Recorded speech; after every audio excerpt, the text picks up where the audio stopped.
Salamu alaikum. Ni ne Badamasi Usama. Ke gano kalgannin. Allah ya saka da alheri.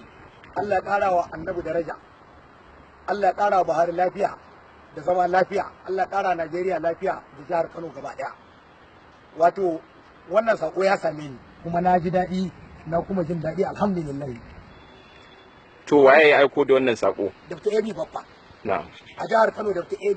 AB Baffa ina kokari. Su ne masoya Buhari na gaskiya. Ba ujoro. Ba wani sofa ne wallahi mun shaida. To me sakon da aka aiko maka da? Sakon da aka aiko min da shi. Na ɗaya farko kwano ɗaya ma ne a kwari nake. An aiko min da buhun shinkafa. Sannan an bani galan ɗin mai. An aiko min da gero. An aiko min da katan ɗin taliya. Sai kuma me? Sannan sai 10,000. Ice na sha ruwa ita ma. To amma da a baya an ji kana ta maganganu marasa daɗi akan shugaba Buhari, me ya zafi haka? Wallahi dai na ne baki. To zaka ce Buhari baya aiki ne? Wallahi yana aiki. Billahi la ilaha illa Buhari yana aiki. Kamar me da me?